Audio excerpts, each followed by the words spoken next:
Hello, I'm Sophie and today we are looking through more hot posts from entitled parents.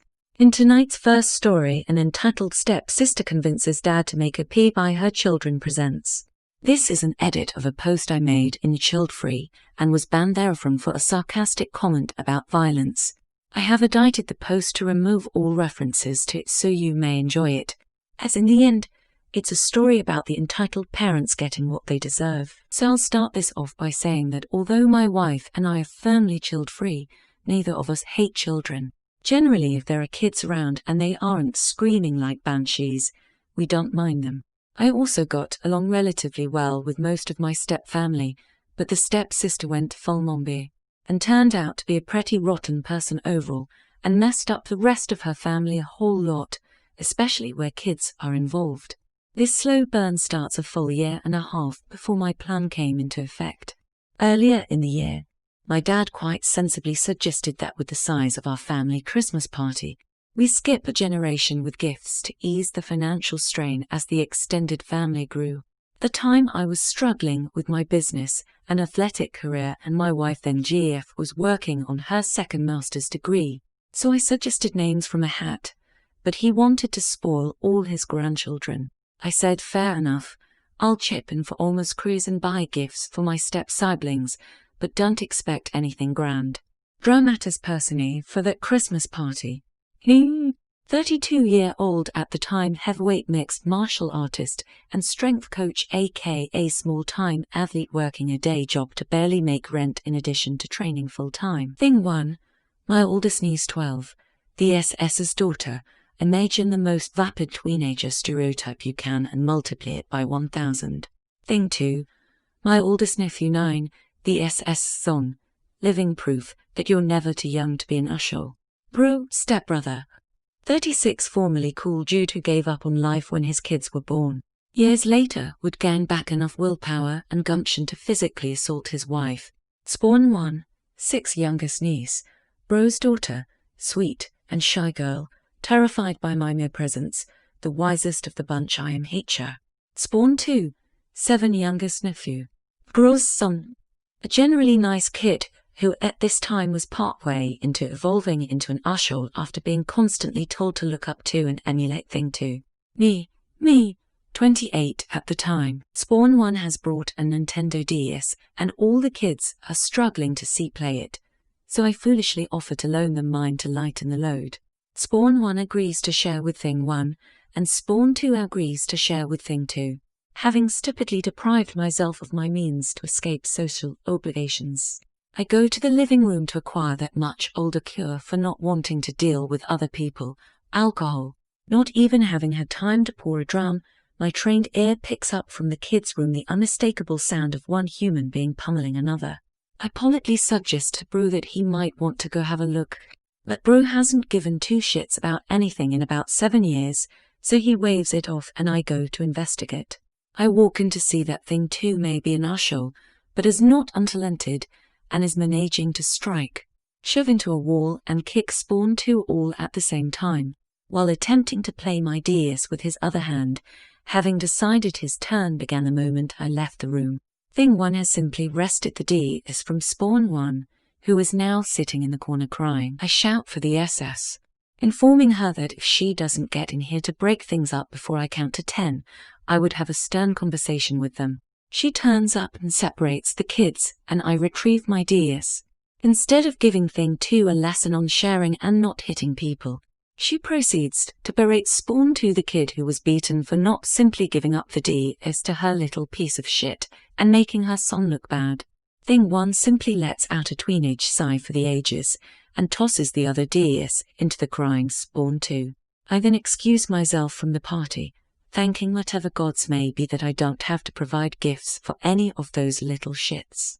6 months later, my firm belief in Avaism is confirmed as Bro calls me and this conversation ensues. Bro, hey elbow smash. While I really appreciated the gifts last year, you should really get something for the kids this year instead. Christmas is all about the children after all. Nino, I turn up to chat with you and Dad and Oma. I really don't give two shits about the kids. Bro, that's a mean thing to say about my kids. don't you care about them?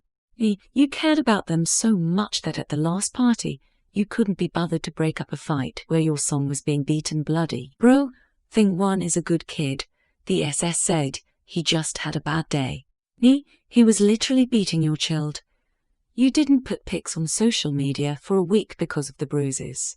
If thing one were an adult and had that kind of bad day, I'd have had a stern conversation with him and convinced him peacefully to lay on the floor until the police arrived. Bro, well, the SS and I were talking and we think you should buy stuff for the kids next year instead of us. Me, well, I'm happy not to buy you anything, but I'm not getting crap for the SS little shits, especially when she encourages that behavior. Bro, well, if you aren't going to get something for all the kids, you shouldn't get anything at all. It's not right if you don't treat them equally. Me, done. Now I'm sure they wish it has been this simple, but unfortunately it wasn't, and I certainly wouldn't have written such a long-winded story if that were the payoff. Thanks for bearing with me so far. We're almost at the end. A few months later, about 2 weeks before Xmas, I get an email from my dad with links to various toys, mostly from Toys R Us, which still existed at the time. When I call him back to ask what that's all about, this conversation ensues. Nee, what's up? I got your email. What's that all about? Dad, those are gifts for the things and Spawn for Christmas. Nee, that's cool if you're getting them that. I'll see them when the kids open them. Dad, no, that's for you to get them. Nee, I don't buy for that generation, remember, and I already sent you my contribution to Oma's cruise. Dad, you need to get stuff for the kids. Don't you want them to look up to you as an uncle? Not really. Also, what part of my life suggests to you that they ought to look up to me as any sort of role model? You'd be better of telling them to grow up to be rock stars. Dad, not the point. Christmas is about the children, and if you don't get them this stuff, I won't put your name on the card for Oma. Nee, that's a shitty thing to do, considering I already paid into that. Dad, will you get the stuff or not? Nee, well, guess my name isn't going on the card then. This will cost me more than a month's rent, so you can take this list and grease it up real nice. Dad interrupting, calm your jets. This is what they want. Nee, I'll get them a token something, but I'm not taking out a loan. Dad, fine, just make it something they enjoy. Nee, if what I get doesn't put a giant smile on each and every one of their faces, I'll buy you dinner at a steakhouse of your choosing. Dad, that's the spirit. Talk to you later. So Christmas rolls around and my wife and I have bought not just one, but 4 gifts for each of the little ones and wrapped them all beautifully. My dad correctly assumes it's all probably from the dollar store, but it's nicely wrapped and he gives me a look of approval as I place it under the tree. My wife and I schmooze for a bit and then suggest that since we brought several gifts for each of the kids, why don't they open one each before dinner so they have something to do while they wait? Their parents, of course, agree as it gives them more of a reason to ignore their kids and talk about them instead. So they send us off to hand out gifts to their kids, the SS looking especially smug.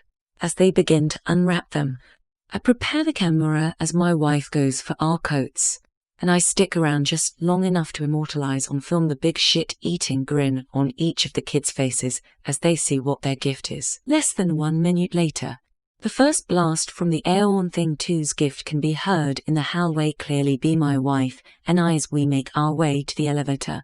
I have no idea how much of the bulk pack of Silly String Spawn 1's gift or the 36 rainbow pack of off-brand Shoppy's Spawn 2's gift ended up on his walls, but I do know they repainted the place the next month.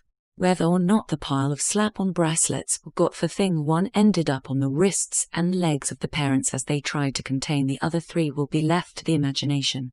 But I like to think they all ended up in the height of 80s fashion before Boxing Day. I may never know if they opened the rest of their presents. Everyone got a copy of each of the other's gifts, you know, for fairness, plus a bunch of gross and mildly inappropriate temporary tattoos. In the confusion, none of them noticed either me or my wife leaving. I'm certain at some point they did notice the pretty gold envelope addressed to the parents on the tree.